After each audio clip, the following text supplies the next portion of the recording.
Nature Conservancy of Canada is a non-profit organization that is working to secure critical habitat across our nation. Here in York Region, the NCC has secured 2,500 acres on the Oak Ridges Moraine. Of those, 280 acres are right here in the Happy Valley Forest. The Nature Conservancy of Canada has protected more than 2 million acres across this nation. But as Central Ontario Program Manager Mark Stab points out, in a country 2 billion acres in size, 2 million is a small fraction. One of the things that the Nature Conservancy does is identify these strategic areas where we want to concentrate our efforts. When we first started back in 1962, we were opportunistic, so there's a chance to protect a habitat, a real threat that needed to be dealt with. We would be all over the place trying to do what we could to protect habitats that are at risk.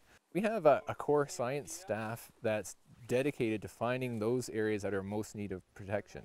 And those include those sites that have high biodiversity values, lots of different species and habitats, but also those that are most threatened with development or that are most at risk and rare. The Happy Valley Forest is one of those rare ecosystems the NCC are so focused on protecting. In fact, the Happy Valley Forest has been designated by the Province of Ontario as a provincially significant area of natural and scientific research. Conservation biologist Todd Farrell explains why this place is so important. It's an older growth forest, and the trees provide a diversity of habitats, and when the trees fall, they provide even more because all the nutrients go back into the soil, and the birds live on the insects that are feeding on some of the decaying wood. So it's this whole cycle, and it's just not as common as it once was. It also has unique plants and animals and ecological communities, and that's what makes it important, and that's why the Nature Conservancy is working in this area. The forest is home to numerous species at risk that rely on the particular ecological structures that can only exist in this type of habitat. Species at risk include the Jefferson salamander, which relies on vernal pools, temporary ponds in the forest for survival, for laying its eggs and so on. The birds that in this forest in particular require the closed canopy that's maintained here because roads have not crisscrossed the area and there hasn't been a lot of development. So species like Acadian flycatcher, hooded warbler, cerulean warbler, all need this big deep woods condition that exists here in Happy Valley Forest. So if roads were ever to come through here, that would put this habitat for those birds at risk.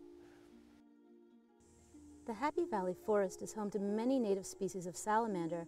One of the more common ones is this little guy known as the red-spotted newt. For animals like the red-spotted newt and the rare Jefferson salamander to have the ability to thrive, the forest floor needs to be left undisturbed.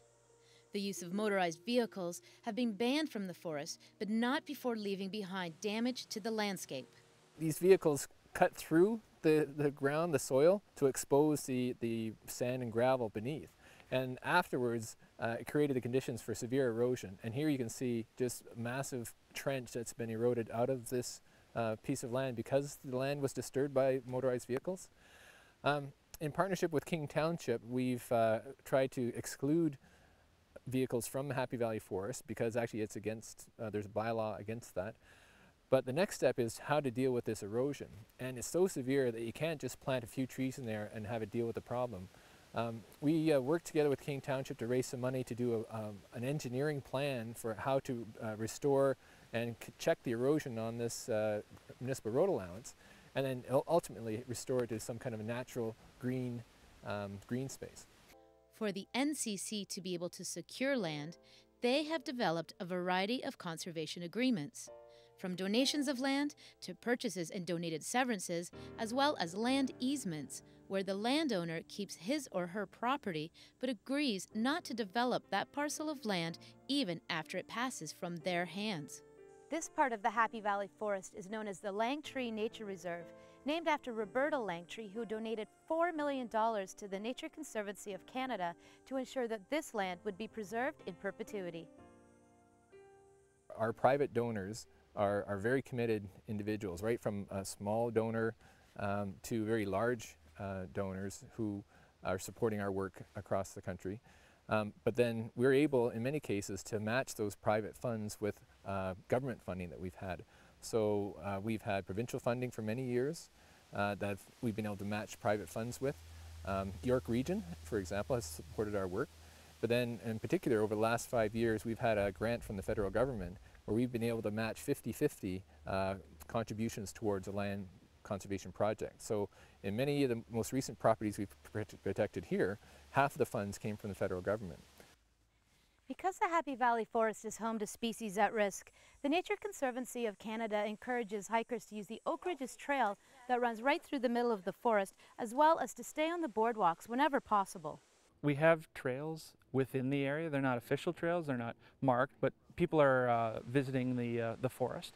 So we want them to stay off of the sensitive areas, so that's why we have the boardwalk here to direct them.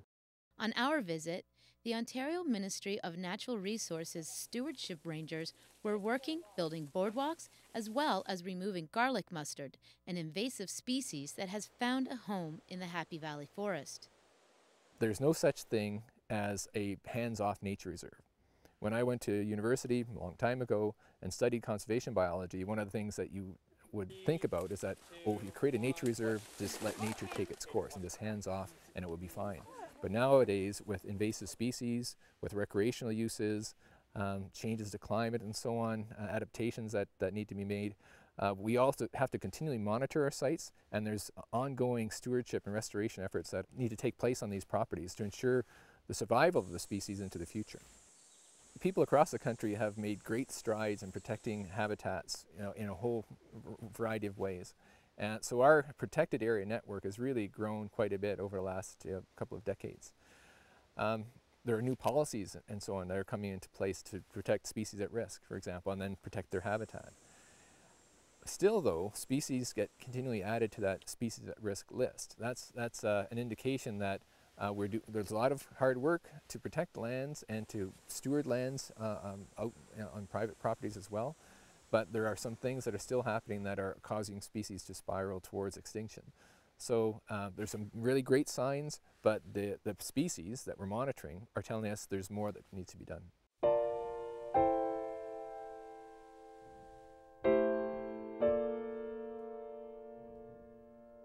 The Nature Conservancy of Canada relies heavily on its partnerships it has with landowners, the municipalities, and various levels of government.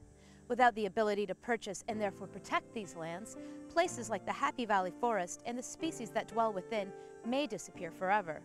If you'd like to get involved with the NCC or just learn more about their work, you can check out our website for details.